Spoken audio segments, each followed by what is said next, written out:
Hello guys! Hello! This is for Taurus. Okay, Taurus, welcome dito sa aking channel. Kapalaran 888.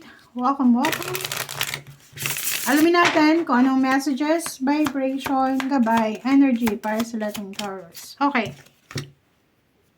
First card natin, Taurus, is your purpose is joy. Taurus and Aries. Pareho yung message nyo. Ako, I know, may mga Taurus tsaka Aries talaga na para-paraw sila ng mindset. Ang importante lang sa kanila is maging masaya. So, this year, sinasabi ng baraha mo na posibleng yun yung focus mo, Taurus. Gusto mo na maging masaya. Gusto mo na mag-focus ka sa kaligayahan. Parang, sinasabi mo na you don't have time, diba? You don't have time to mag-tantrum sa love life. And you're accepting kung anong mangyayari. Okay? So, dito, sinasabi ng barahan na your purpose is joy. Ang importante sa iyo sa taong ito is maging masaya. And sa usaping love life, if, for example, nasa hindi ka magandang relationship, wag mong i-lower yung sarili mo. Okay? Like, for example, you're in a relationship, you're married sa isang toxic na tao, or you're living with someone else na alam mong ang sama ng ugali. Dito sinasabi ng barahan na you are enough just as you are. Enough ka daw diba? And you are loved. May nagmamahal sa'yo. Kung hindi ka na mahal ng karelasyon mo, hayaan mo yan. Kasi marami pa namang nagmamahal sa'yo. Kung halimbawa na hindi mo alam kung ano yung kahulugan ng pagmamahal, isipin mo lang yung bata, 'di ba? Kasi 'di ba yung bata, walang kondisyon 'yan Mapapangit mo yung kaharap niya, mabango, mabaho man, may pera or wala, mamahalin ng bata. Okay? So, dito sinasabi ng baraha sa'yo na don't abandon yourself para i-please yung ibang tao, para i-please yung iyong love life. Like for example, wag mong ibibigay lahat-lahat sa asawa mo, sa relationship mo, sweldo mo, oras mo, energy mo. 'Di ba? Tapos puro lang ikaw. Kasi yung relationship, guys, dalawa yan na tao ang involved. Dapat, you're working together. Pero kung ikaw lang yung nagtatrabaho, like for example, physical na talaga, trabaho, ikaw lang yung breadwinner. Tapos pag uwi mo pa ng bahay, ikaw pa yung magluluto, ikaw pa yung maglalaba, ikaw pa yung mag-aasikaso ng pamilya. Unfair yun. That's not love. Kasi anong ginagawa ng babae na yan? Or ng lalaki na yan na naiiwan sa bahay? Diba? Kasi ang love life is para siyang pagsasayaw ng tango. Diba? Dapat, partner kayo sa lahat ng oras. Okay?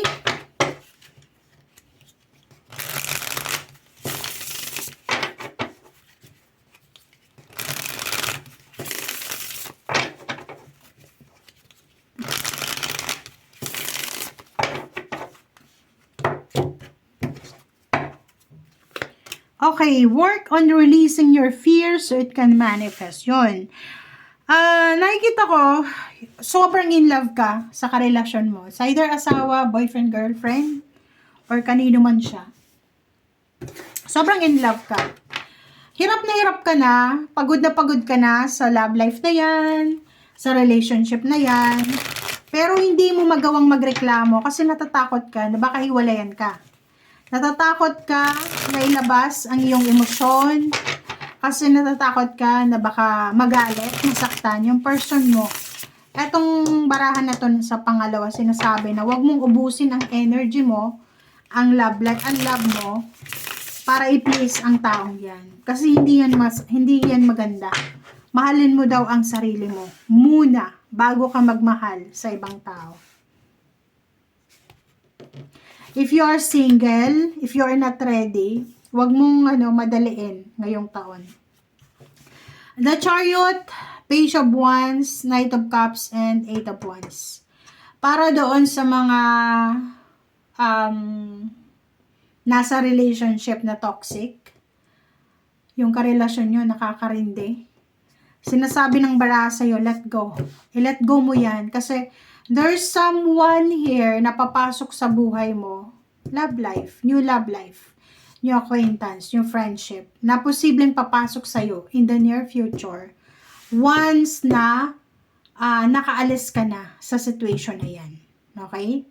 Lahat ng luha, pagod, pakikisama mo sa karelasyon mo sa ngayon, yung mga toxic lang tong karelasyon ha, ay mapapalitan yan ng sobrang kaligayahan. Kung makakatagpo ka ng bagong love life after mong matapos ang relationship na yan, yan ang love life talaga na nakatadhana sa'yo. Okay? Sinasabi ng barahan na hindi sa love life, hindi lang isang tao ang kailangan magtrabaho sa love life. Hindi lang ikaw yung palaging magbibigay. Queen of Swords and the Empress. Sinasabi ng barahan sa'yo dito na isang planong pagbubuntes or planong pagpapakasal ang wag mong itutuloy. Okay? So, kung nanonood ka sa ngayon, you're Taurus na parang live-in pa lang kayo. Boyfriend, girlfriend.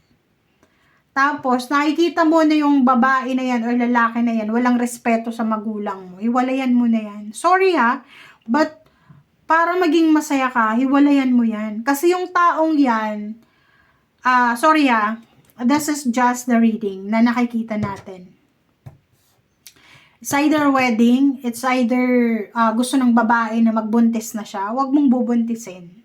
Kasi unang-una, kung lalo yung babae or lalaki na yan, gusto niyang ihiwalay ka sa magulang mo, masamang tao ang ganyan. Okay? So, kung makikita mo sa mga baraha mo na kailangan mo daw na isipin ang sarili mo, mahalin mo yung sarili mo, paano mo mamahalin ang sarili mo? Kung yung taong kasama mo, ayaw kang magmahal sa magulang mo. 'Di ba? Wow, Ace of Cups. Oh. King of Wands, Eight of Pentacles. Alam nyo, Taurus, may katrabaho ka. Meron ka na kakilala na sobrang gusto ka. Hindi siya makalapit sa'yo kasi pwedeng may boyfriend, girlfriend kayo, may ka-live-in kayo, or may asawa kayo. But that person, kung sino man yung taong ito sa trabaho na yan, siya yung magdadala sa'yo ng new beginnings. Pag itong taong to, nag-confess ng love niya sa'yo, swerte mo. Kasi talaga siya yung nakatadhana para sa'yo. Ang taong yan, tutulungan ka talaga mag-improve. Ang taong yan, bibigyan yung magulang mo ng respeto na hindi ginagawa ng current relationship mo or ng ex mo. Ang taong yan, mabuti siyang nanay, mabuti siyang tatay. Masipag siya, hindi siya tamad.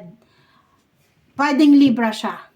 Or pwedeng water sign, Pisces, Scorpion, Cancer. Aalagaan ka niya. Hindi ikaw yung mag-aalaga sa kanya. 'Di ba? So, if you are in a relationship now na burden ka na, parang nagsasama na lang kayo, it's because of the children, because of promises, release yourself. Okay? Release yourself sa sitwasyon na yan. Okay? Thank you guys. Bye!